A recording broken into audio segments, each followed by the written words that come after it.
하나님의 은혜가 여러분들 가운데 함께 하시기를 주님의 이름으로 축원합니다. 우리 35장에서 에돔에 대한 하나님의 심판을 이야기했습니다. 이 심판의 연장선상에 있는데요. 에돔이라고 하는 산들이 황폐한 것 같이 이스라엘도 황폐했습니다. 우리 산으로 비유를 하고 있는데요. 그런데 그 산들, 이제 에돔이 황폐해서 더 이상 회복되지 못하는 상황인데 이스라엘 산도 역시 황폐하게 되었습니다. 이스라엘 백성들이 더럽혀졌기 때문에 하나님께서 그걸 그냥 두지 않았지요. 그래서 그들에게 진노를 쏟았고 그 백성들이 세상에 다 흩어지게 되었습니다. 근데 이방 하나님을 대적하는 자들과 하나님의 백성들 차이가 뭘까? 그 차이 중에 한 가지가 뭐냐면 하나님을 대적하는 자들은 하나님의 진노가 그들에게 임할 때 회복이 안 됩니다. 그러나 하나님의 백성들은 회복을 시켜요. 왜냐하면 아버지가 아들을 징계함 같이 하나님께서 그 백성들을 징계하시기 때문에 지금도 예루살렘 성이 망했습니다. 완전히 파괴되었고 바벨론 군대가 쳐들어와서 완전히 그 땅을 황폐하게 만들었어요.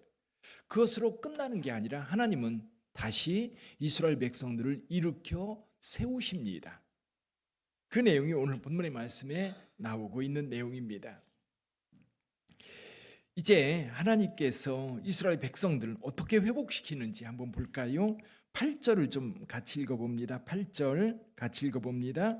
그러나 너희 이스라엘 산들아 너희는 가지를 내고 내 백성 이스라엘을 위하여 열매를 맺으리니 그들이 올 때가 가까이 이르렀습니다. 전쟁으로 인해서 땅이 파괴되고 황폐한 땅이 되어서 사람들이 살 수 없는 땅이 되어버렸어요. 근데 이제 하나님의 회복이 시작된 겁니다. 이제 그 땅에 이제 새 풀이 돋고 나무들이 자라고 곡식이 자랄 수 있는 땅으로 바뀌는 겁니다. 지금 그런데 여기 재밌는 것이 뭐냐면 그들이 올 때가 가까이 이르렀습니다. 그들이 올 때가 가까이 이르렀다. 사실 에스겔이 이 예언을 할 때, 이 말씀을 할 때는 예루살렘 성이 파괴된 지 얼마 안 되었을 때입니다. 완전히 황폐하게 되었을 때 다시 하나님께서는 오히려 에스겔을 통해서 희망의 메시지를 주는 거예요. 근데 그 희망의 메시지가 누구에게 주어집니까? 바벨론에 있는 사람들이에요. 바벨론 포로로 잡혀왔던 자들. 그들은 처음에 어떻게 생각했느냐면 버림받았다. 우리는 완전히 버려졌다. 우리는 이제 이방 나라 땅에 살기 때문에 이제 그 민족성도 그 신앙도 또 하나님께서 우리를 버렸기 때문에 우리에게는 더 이상 소망이 없다라고 그렇게 생각하고 있었을 겁니다. 게다가 예루살렘이 완전히 멸망을 당했다는 소식을 들었을 때 이제 우리는 끝났다고 생각했을 거예요. 근데 하나님께서는 끝났다고 생각하지 않았습니다. 오히려 그들에게 희망을 주고 있는 거예요. 이제 하나님이 준비하실 거예요.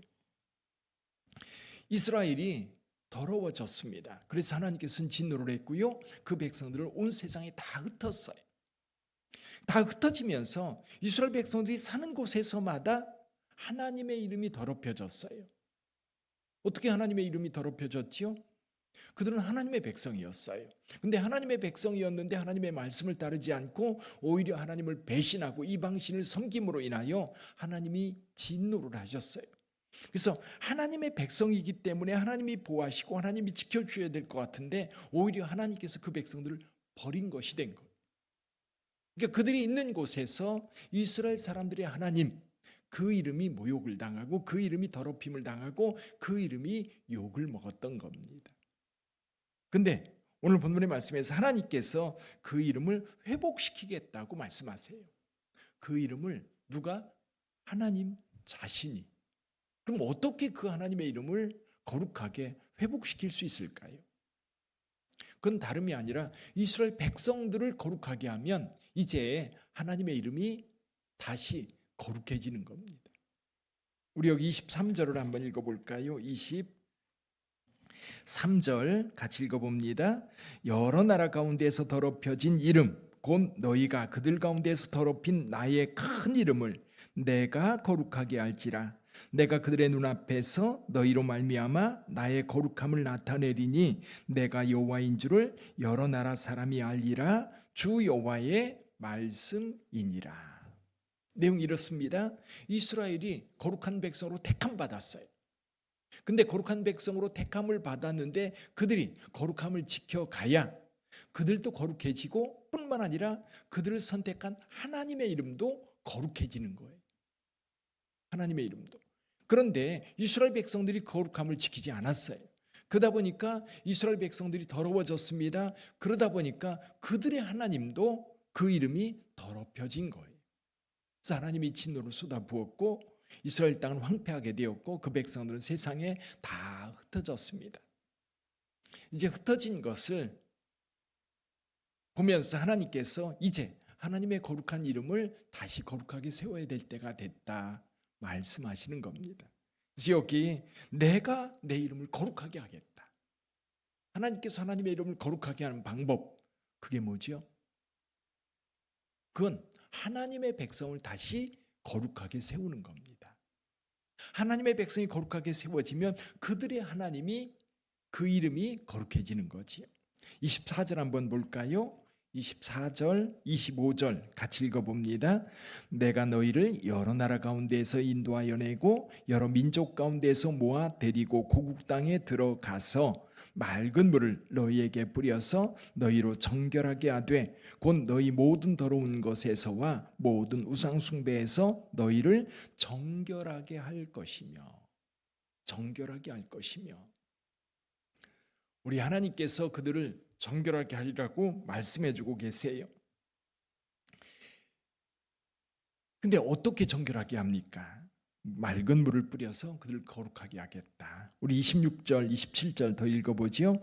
또 새 영을 너희 속에 두고 새 마음을 너희에게 주되 너희 육신에서 굳은 마음을 제거하고 부드러운 마음을 줄 것이며 또 내 영을 너희 속에 두어 너희로 내 율례를 행하게 하리니 너희가 내 규례를 지켜 행할지라. 아멘. 하나님께서 하나님의 영을 이제 그 백성들에게 넣어주시겠다. 그래서 그 영이 이스라엘 백성들을 이끌고 통제하고 데리고 갈 거예요.